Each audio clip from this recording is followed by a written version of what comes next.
नमस्कार, स्वागत है आपका इंडिया न्यूज 28 में। ये बात करते हैं मध्य प्रदेश की कुछ खास खबरों की। मध्य प्रदेश के बैतूल में बहुचर्चित ढाबा हत्याकांड का पुलिस ने किया खुलासा। अवैध संबंधों के कारण ढाबा संचालक की हत्या। घटना सीसीटीवी में कैद। पत्नी ने प्रेमी संग मिलकर पति को उतारा मौत के घाट। बैतूल जिला के थाना सारणी में पत्नी ने प्रेमी के संग मिलकर पति की हत्या कर पति पत्नी के रिश्ते को तार तार कर दिया। मिलन ढाबा का संचालक शैलेश साखरे की पत्नी सीमा साखरे के अवैध संबंध हेमंत बावरिया के साथ थे। दोनों को शैलेश ठाकरे ने आपत्तिजनक स्थिति में देख लिया तथा मृतक की बेटी ने भी दोनों को उक्त स्थिति में देख लिया था। तब शैलेश साखरे ने हेमंत बावरिया को ढाबा से निकालने का कहा तो सीमा साखरे ने विरोध कर वह अपने मायके चली गई तथा हेमंत बावरिया पर शैलेश की हत्या करने हेतु दबाव बनाने लगी। तब दोनों ने मिलकर षड्यंत्र रचा। ढाबा के कमरा नंबर 101 में शैलेश के सिर पर हथौड़े से वार कर उस पर ज्वलनशील पदार्थ डालकर जला देने से शैलेश की मृत्यु हो गई। पुलिस द्वारा सघन विवेचना कर उक्त हत्याकांड का पर्दाफाश किया, जिसमें मृतक की पत्नी और उसके प्रेमी हत्यारे निकले। बैतूल से जिला संवाददाता मोहन प्रजापति की रिपोर्ट।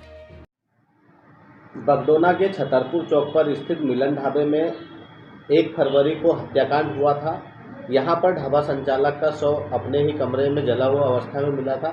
इसमें पुलिस ने क्या कार्रवाई की है, विस्तारपूर्वक बताइए। दिनांक 1 फरवरी को जो है सूचना मिली थी कि मिलन ढाबे पर कमरा नंबर 102 में आग लग गई है। इस आधार पर पुलिस वहाँ पे गई थी तो वहाँ के जो संचालक है अपने शैलेंद्र साखरे, उनकी जलकर मृत्यु हो गई थी। जब विवेचना के दौरान वहाँ के सीसीटीवी फुटेज खंगाले गए तो उसमें वहाँ पर जो अभी दीपक ने जो ढाबा लिया था किराए पर, उसके यहाँ काम करने वाला हेमंत बावरिया, ये व्यक्ति जो है वहाँ कमरे में जाते हुए और वहाँ से भागते हुए दिखा था।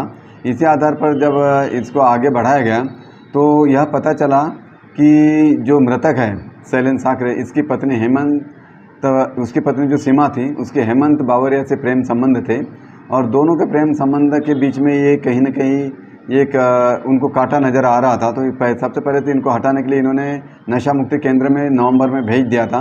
परंतु जब बेटी को पता चला कि माँ और नौकर उसके बीच में संबंध कुछ गड़बड़ है तो उन्होंने अपनी माँ से जीत करके अपने पिता को वापस बुला लिया और 10 जनवरी की रात में पिता और पुत्री को जो है माँ और हेमंत बावरिया दोनों जो है संदिग्ध अवस्था में रात के 1:30 से 2 बजे के बीच में दिखे थे। तो उसी आधार पर जब मृतक शैलेश ने बोला कि हेमंत का साथ छोड़ दो, तो जिस पर जो सीमा थी उसने कहा कि मैं हेमंत को नहीं छोड़ सकती, भले आपको छोड़ दूंगी। और सीमा जो है अपने मायके बैतूल चली गई। बैतूल जाने के बाद वो निरंतर हेमंत बावरिया से मोबाइल से संपर्क में रही और जो है इसी दौरान जब वो इटारसी गई हुई थी तो इटारसी से उसी ने बताया, सीमा ने, अरेस्टिंग के दौरान, कि जब वो इटारसी गई थी तो इटारसी के दौरान उसने जो आरोपी हेमंत बावरिया है इसको बोला था कि तू जल्दी से मेरे पति को ख़त्म कर दे, जान से मार डाल, और तेरे से अगर नहीं होता है तो मैं जो है किसी और से उसको ख़त्म कर दूंगी।